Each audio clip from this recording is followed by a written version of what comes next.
Good morning, everybody.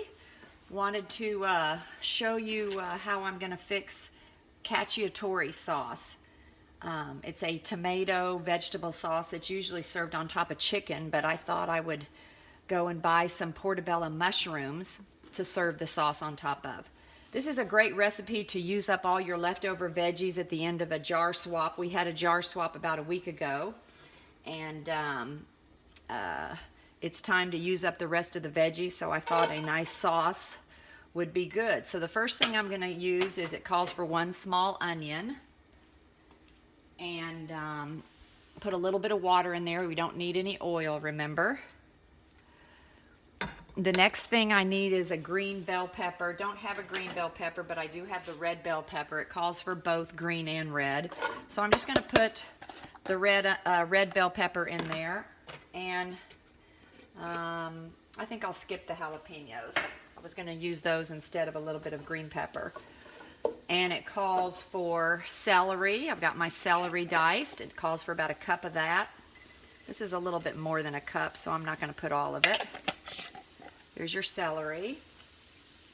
Then it calls for your mushrooms, a cup of mushrooms sliced.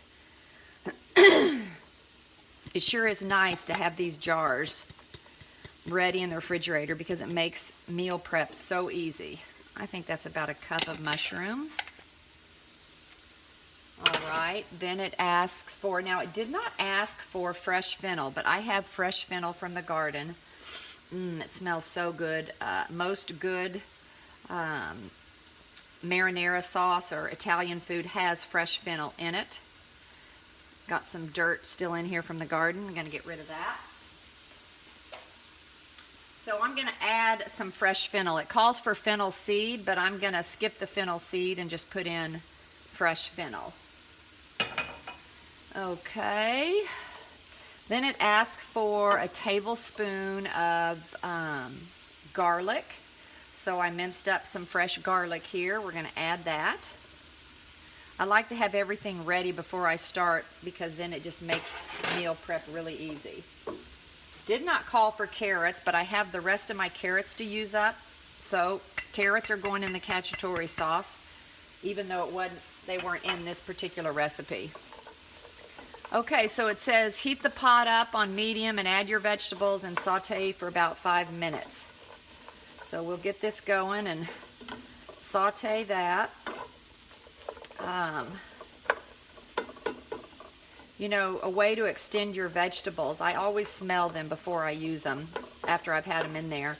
And if they start to have a little bit of a rancid smell, or not a fresh smell, for carrots and celery, you know, I'll rinse those off with water several times, cold water, drain them, dry them off real good, and smell them again. And if they still smell fine, I'll, you know, have them in there for a couple more days. So fresh veggies stay really well, long time in the fridge. Your red cabbage will stay for weeks. Green cabbage as well. Onions keep a long time. We are going to have another vegetable swap coming up. I'm going to put it up on the Facebook group here shortly. So get your jars ready and join us for our next vegetable swap. Check the Facebook group to see when the event is going to be. All right, I think I can start adding the rest of my spices. Calls for a tablespoon of Italian seasoning. So this is just store-bought. I like to make my own, but I'm out of my own, so we're going to go for store-bought. Tablespoon of Italian seasoning. It calls for a half a teaspoon fennel seed. I've got the fresh fennel, but I'm going to add just a little bit more, not much. Your fennel seed. Okay. Calls for a teaspoon of basil. I have just a little bit of basil left. About a teaspoon. Okay. Calls for 1/4 of a cup of white wine. 1/4 of a cup. I think that's good.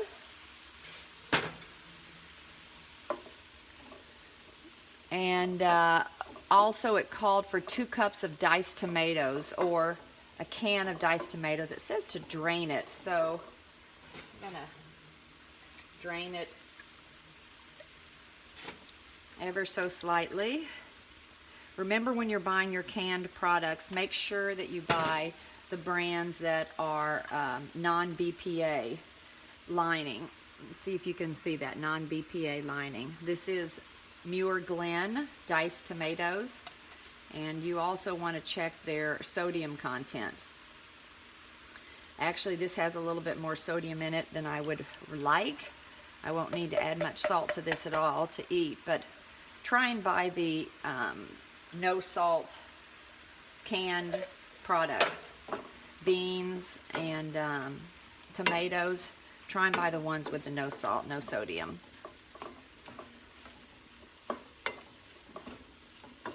Okay. Again, I was gonna sort of thinking that this would be more marinara sauce, but it looks a lot chunkier. You know what this would be good on as well as a whole wheat pita pocket, and throw a bunch of it on it, put it in the oven, and bake it for a little bit, almost like a pizza. Okay. The next thing I need is 1 can of tomato paste. You know, Walmart makes a great value brand, and this has hardly any sodium in it as well, so that's good. So even Walmart is starting to carry the organic canned foods. Let's see if this is no BPA. BPA free can lining. So even Walmart has that now.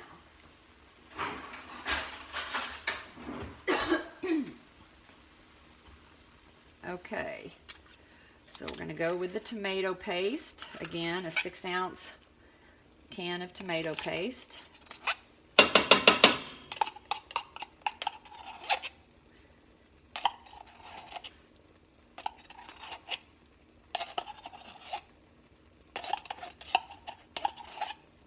Okay.